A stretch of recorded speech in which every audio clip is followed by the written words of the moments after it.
enthusiast.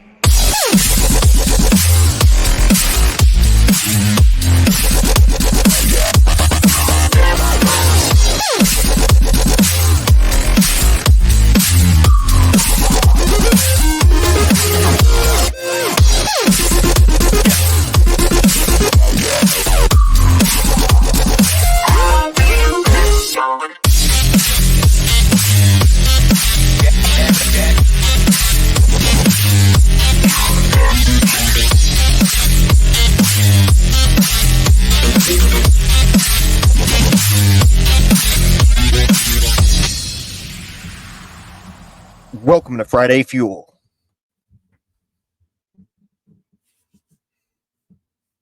What's happening, y'all? Good morning. Happy Friday. Let's go. We got our special guest this morning, Mr. Steven. I don't even know if I pronounced your last name right. I've never asked your pronunciation. Guilfoile? Right. Did I say it? Oh, actually, you did perfect. Yeah. Sweet. Yes. All Good right. job. Well, welcome to the show. We're happy to have you on. I actually met Steven at a SWAT event last year, and he's a really awesome dude. So why don't you give us a quick introduction, and we'll get into it. One question: that car that was in that intro, who was driving that? Is that one of you guys? I think you were driving that. That was Oh yeah, our guest is always one though they're driving in. Heck yeah. That was good drifts at 180 miles an hour. That's pretty impressive. I know, that's really impressive. They didn't We have to bring you to the studio. Our studio's, of course, in the high rise, the penthouse. I love it.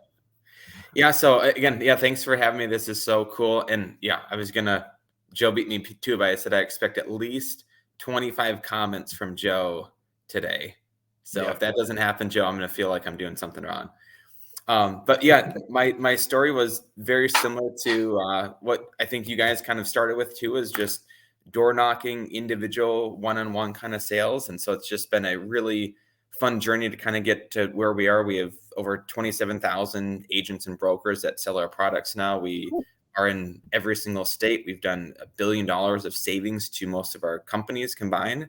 And right now it's a lot of large groups. We have some publicly traded groups that we work with now. And it's just been a story that, there'll be a move about what we're doing someday here. So I think the best part about it is looking back and figuring out kind of what got you there and being super appreciative and grateful for those people and realizing that, that could be gone one day, and realizing that there's, making sure that those efforts, those people, those relationships, you spend time with those people, and you kind of always humble yourself to kind of realize that, it wasn't there when you started and it could be gone at any moment.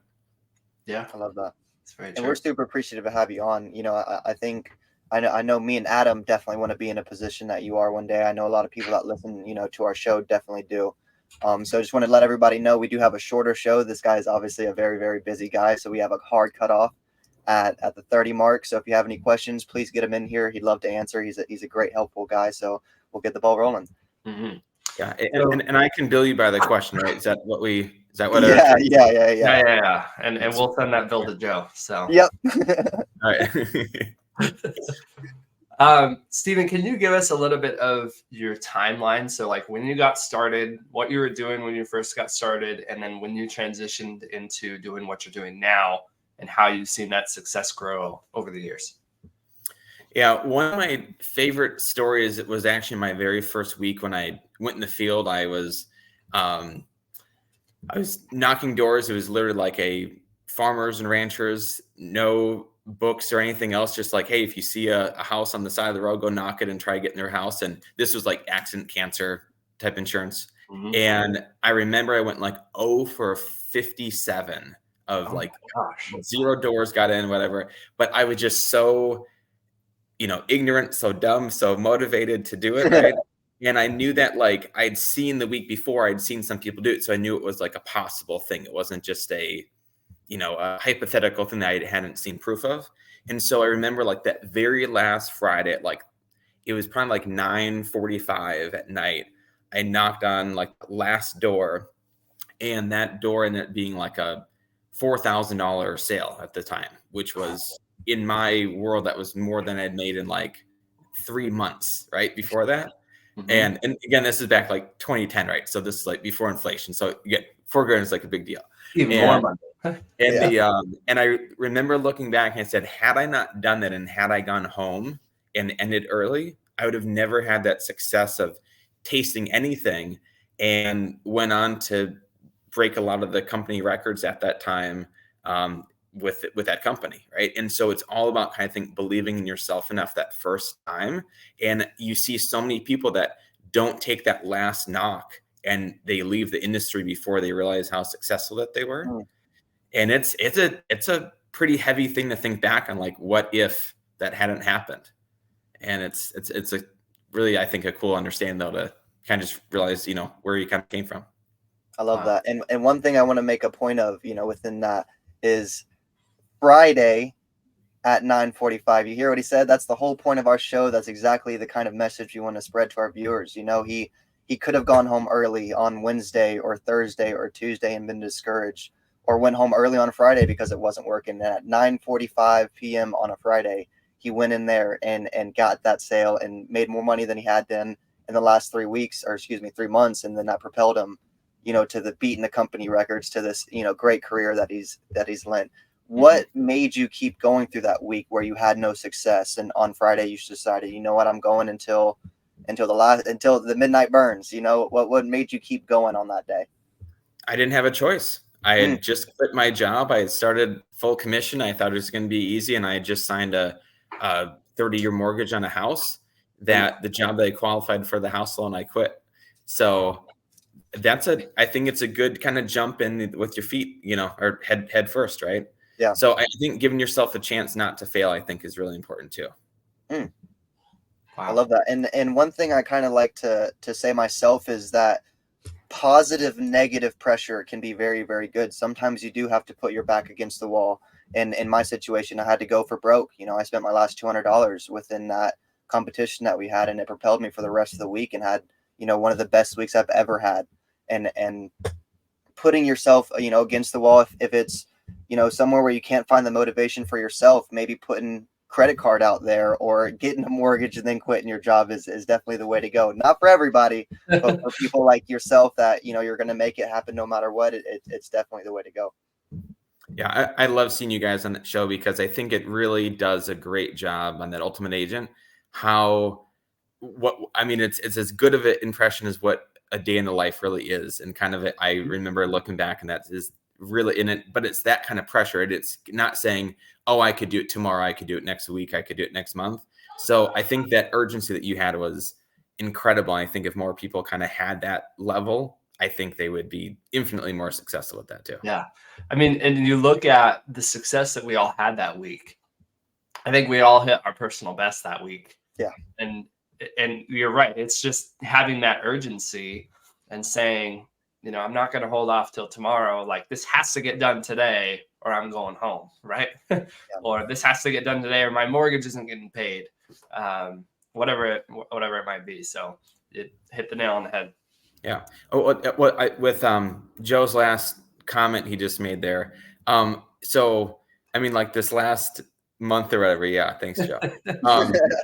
It's the illusion that's actually kind of true though. Like, I've actually slept in my own bed this year 22 days. And so a lot of it's still working, but it's in a different way, right? So like right now it's a lot of travel, a lot of time with other clients, and kind of realizing, like, of all the people that you work with, what is the most important people that you should be spending time with? Where should your efforts be? And I was in Antarctica for like 3 weeks. That's where Joe was talking about that penguin thing. But there was also appreciating also people that had taken those people with you that helped you get there. So there's a lot that goes into it. But I think, kind of like I said at the beginning, I think if you look back, you could definitely find on a handful of 5 to 7 people that really got you there, and making sure that you're putting all the time in and appreciating those people for what they are. Wow. That's really good. And can you speak to how exciting, like, to get a little bit off topic, but how exciting trips to Antarctica is, and how that kind of thing and having that kind of goal in mind, it makes all of the work that you did and all of the grinding that you did and all the maybe missed holidays that you did so much more, worth it in the long run, kid. Like that's such an amazing experience. Antarctica, I couldn't imagine going there. Can you speak to that experience a little bit real quick? And also, when you got started, did you see yourself getting to that point Yeah. at any point along the way? I knew that I wasn't going to work that hard to not have those things. And so when you look at like every single like Friday night, when like, again, like even when I was in college, even before this, friends would go out, do something, whatever. And I was working the 2 jobs or whatever I had and working 100 hours a week because it wasn't the vehicle. It's the mindset of like, whatever you're doing, work hard at it, be good at it. And so I think at a very, very early age, I think I had that. And I feel like when you're missing out on other opportunities, when you're sacrificing things and making decisions, you're making that decision to give up things that other people wish they could do. And so when one of the favorite kind of sayings is, the must be nice. And it must have been nice to not have worked all those hours before, to not have put in the time, to not have learned the products, to not have put in that time that everybody makes a decision to do something or not. And so of course you have to kind of balance the work with the fun. But I really think that when you look at your track record of what you've done, I think through that mud, I think is where you absolutely can justify and, validate what you're doing, because that is the goal in mind. That's a great. Yeah. I've always liked the idea of sacrificing time now so that you can have time later to do the things that you want, right? When you're 60 years old, you're not going to want to be grinding and working, 100-hour weeks, right? You're going to want to be resting and doing fun things and whatever. So if you work like nobody when you're young, you'll live like nobody when you're old. Yeah, Dave Ramsey. I like that. I like that a lot. Can you kind of speak to, as someone that has, numerous employees underneath you, you help coach and guide plenty of people, how do you communicate that fact that, hey, giving up the time that you have now and giving up maybe, a trip to the bar or, a cruise that you and, your friends are going on right now can lead to all of these opportunities later on in life. And I think that's something that you might have been maybe necessarily born with, but how do you communicate that fact to someone that maybe wasn't born with that kind of mentality?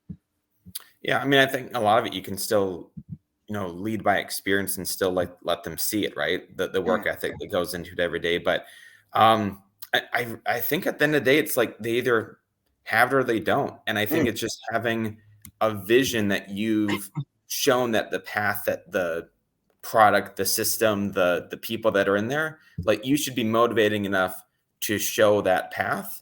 And then it's up to them if they want to walk on it or not. I got you. I love that. I want to kind of shift gears for a second. I was kind of stalking your Facebook last night to try and figure out what I was going to write on the description post for today. And I was reading your little intro. So it says, dog whisperer, competitive eater, skydiver, Ironman, entrepreneur, exotic car enthusiast. So I wanted to touch on a couple of those things. Number one, are you actually a competitive eater? I held one of the fastest times in the world for a place called the Big Texan in Amarillo. Yeah. And it's a 72-ounce steak, the shrimp cocktail, dinner roll, salad, like you're, having about half a gallon of water while you're drinking it too. And it was something that I had just done as a joke. And then I felt like I could have done better. So I went back several times since then. And it's, again, I'm like, and at the time I was training for marathons and stuff. So basically I would go to Denny's, I'd eat like 50 whole grain pancakes, get picked up because it's like $4 or something right at the time. And it's like cross trading for that. Right. So I think just in general with life, challenging yourself is a good thing. And I think when life gets too easy or too monotonous, you can help break that up by doing things that maybe are difficult or scary for you, and kind of doing that as well to kind of become a more well-rounded person. That's awesome. So have you always had that mentality when it comes to like Ironmans and marathons? Like when did you start getting into those? So I was a sprinter in college. And so this is a big jump, but you don't, at like 30, you don't go out and say, hey, let's all like run for like 11 seconds together and then like I'll go home. Right. So really, if you want to do anything like active or whatever, like, on a scale, it's really kind of distant stuff. And so going from that, again, it's kind of a new challenge, and it's been really fun. So did a couple marathons, and it's kind of like, it's kind of like, if you were to die and you kind of have the credits, and it's like, what have you accomplished on like your death resume? And I think it's not just about what you've done, it's the impression you've made on people. And I think it's the challenge that you've showed that you can do. And so there's more billionaires in the world than have done an Ironman. And so I think I actually have 2 this month that I'm doing, one this weekend and then one at the end of the month. And so it is a really, I think with that, it really goes back to sales though. And it's just, you're doing little things across each day over a long period of time that add up and change who you are tremendously. So you don't walk out of bed, you don't start it overnight. But I think that's the thing. It's the endurance, it's enjoying the journey, it's understanding that there's good and bad days, and that's the story that you get to share once you've made it of whatever that it is. I love that. And to kind of keep on the theme of making yourself uncomfortable and taking these leaps, can you kind of speak to some moments in your insurance career where you maybe made an investment that you thought was uncertain or risky, or jumped into an opportunity that you just weren't necessarily positive about, but it propelled you so much farther in the long run? Yeah, I have some horrible stories actually. I've worked for some very other bad agents, other agencies, and a lot of those experiences propelled me to say, I never want anybody to feel this way. I never want anybody to be looking for a new career and be treated this way or have these things happen. And so a lot of when we started Forticare, it was with the single goal in mind that every single person that came in would never lose the residuals. They'd be vested day one forever. They would never have a scenario that they would ever feel slighted or wronged, or that they weren't worth what they did. And so I think that was really important, I think, to have those things. And also through that, there's a tremendous amount of ups and downs and a lot of debt that happened, and some really, really hard financial times. And so again, I think it just kind of goes back to, if everything went so good and you didn't need to try, that's the least exciting book that you'd ever read. And I think it's either you have a no and you have a story, or you have a yes and you have money. And either of those two things is, I think, a win. Have you ever read any of David Goggins' books? I've listened to him a couple of times. I think he'd be a really grumpy guy to be around. I know there's a couple that had him like at their house and stuff. Yes. And it's wild how intense that guy is. But yeah, what are you referencing in one of the books? So one of the books that I read, it's called Can't Hurt Me. And he basically tells his whole upcoming story from when he was a little kid with like his abusive father, and how him and his mom escaped from that, and just like how he was super overweight, and just his whole journey through going into the Navy and like the military and doing all these different crazy things. And then he started doing these marathons just like on a whim. Like just one day he was like, yeah, I'm going to run a marathon tomorrow, and just like went out and did it. Yeah. And the whole premise of the book is his mindset and how he was able to overcome all these hard things. I think it's a great read for anybody, but you just kind of reminded me of that when you. Yeah, he does. Yeah. So, what's been, I guess, a motivating factor for you? Like what's kind of your end goal, or where do you see yourself 5, 10, 20 years from now? I think it's good to have kind of a positive goal, and kind of almost like a negative one. And what I mean by that is, like, the negative one would be like the people that I had worked with before. And like I said, it wasn't there a lot of bad things that they had done. Right. And so the thought of that, like, I would have been with them forever. I would have never left, and I would have always been in. And so when you think about when you have people on your team, if you just treat them right and don't screw them over, what they can do for you over a lifetime is unfathomable. And so a good motivation is to think like the literal hundreds and hundreds and hundreds of millions of dollars of premium that we've done, he could have overridden on all those things.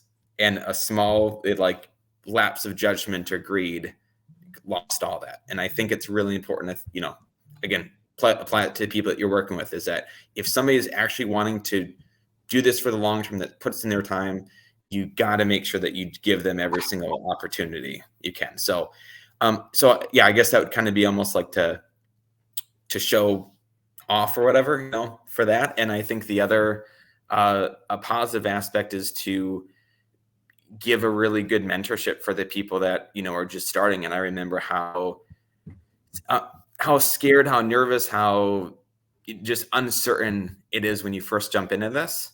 And when you, especially most people are, you know, not have a base. And so they're literally going from whatever income they had to completely on their own destiny, whether they're going to survive or not. And being there and being the best role model for those people is a huge motivation for that. Because I mean, at that point where you can't really have anything else for yourself, the only thing you have is to kind of bring those people up with you so you can have that life. Like, have a big empty house and have nobody to come visit you is a pretty lonely world, right? So it's elevating those people around you to do all that. I love that. And can you speak to kind of how important it is to surround Joe? I'm a huge Packers fan, by the way, too. So can you speak to how important it is to surround yourself with people who you trust and depend on you, so that in moments where you're maybe lacking the motivation for yourself, you know, you can look back and you say, hey, I got to be motivated for these people that depend on me and, you know, expect me to get this or that done, you know? Yeah, I think having a team on any level, I think, is so important, because most times, you know, we kind of preach like I remember back in the day, it's like, how many phone calls can you make? Like, oh, I need 400 phone calls. I need all this stuff and all the metrics. It's really hard to sustain and motivate yourself that long on that many calls for that many years. And it's honestly, I don't know anybody who's able to sustain that day in and day out. Yeah. But when you have other people that are relying and counting on you, that's a far better motivation to wake up, to be accountable, to be there. So it's not, I think, just your effort alone, what you're doing for yourself. I think it's the accountability. I think that's hugely sustainable and a much larger motivation. Thank you. I wonder if that's part of the thinking with a lot of these IMOs and things, with why they have people just start recruiting out the gate, or if it's more, I want to make more money, so let's get more people in. It's kind of an interesting take on it. But my negative take on that is that I think when you're just trying to bring in tons and tons of bodies, and again, like, we have a lot of people that work with us, and a lot of these are acquired through other agents, other IMOs that are not necessarily our direct people, but they're people that are contracted through products that we supply. Sure. And so I don't have necessarily like a pulse on each person, but having a lot of people is not a good thing in most cases. And you are really better off focusing the time on the people that really matter. And the reason that an IMO, I think, would do it, because if you leave, they potentially have 5 other people that might stay if you do that. So if you look from a whole perspective on a business level, they see that. But if it's for you as a direct manager or an agent, I think filling your glass first is so much more important than if you have an empty glass and then you have other people that are also kind of like baby birds starving. Like, you need to be where your glass is overflowing, and that extra water that is then spilling into other people's cups. And then, you know, like, you're ready. And until that's happening, until you have so much abundance that you don't have the time for yourself, like when we're getting like leads in, I'm just passing leads like to anybody else, because there's no way that I could handle that in one day. Right. And so when you're adding that kind of value to other people, that's true leadership. That's when you're ready, kind of almost like being like a parent, right? If you can't feed yourself, why bring other bodies in to feed if you are starving yourself? Yeah. I think a lot of people, go ahead, Donnie. What are some characteristics of people that you look at and you say, hey, this is the person that I want to put my time into.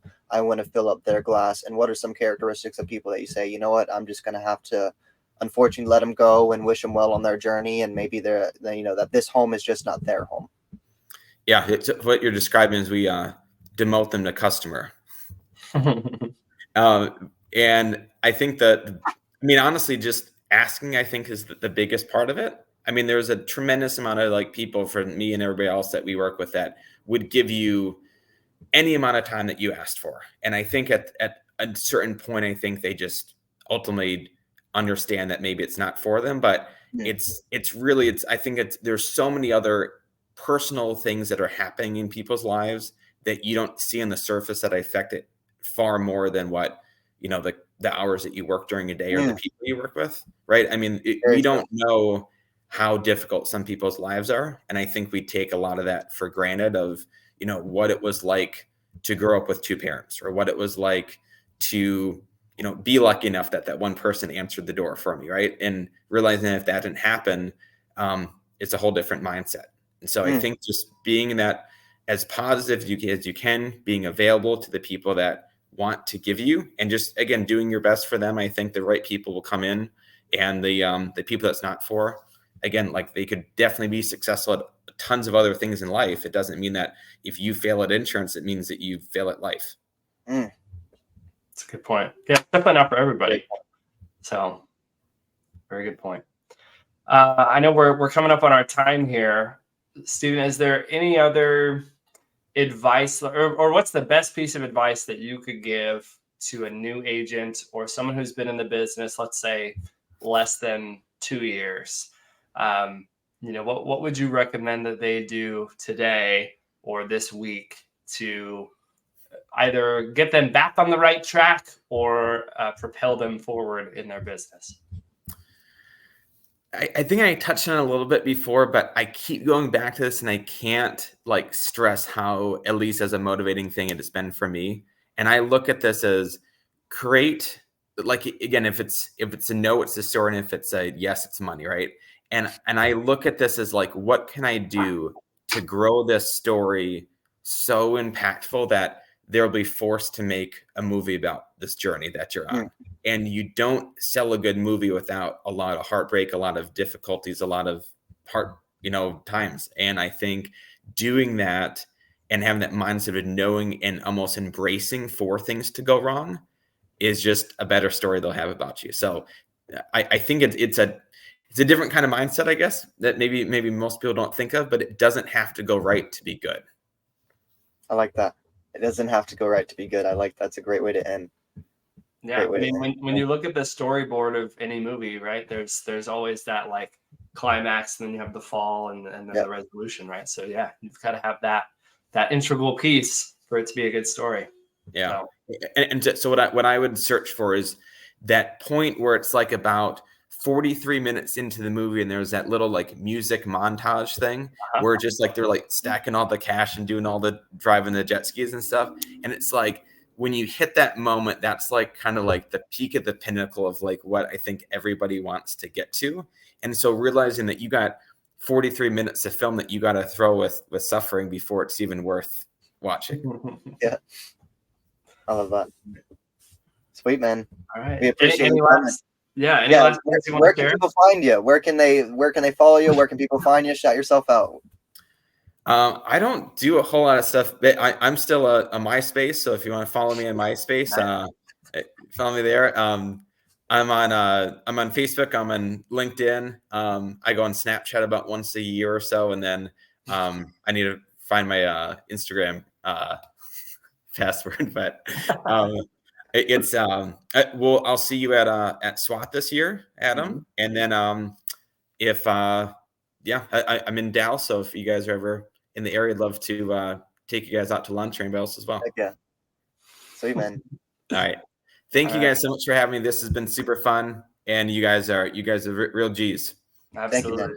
Thank you for taking the time out of your schedule to be with us. All right. And then send the invoice to Joe, you said, right? Yep. Send the invoice to Joe. Joe's got it. Yep. All right. Got it. All right. Love it. Happy Friday, guys. Have a good Friday, guys. Peace.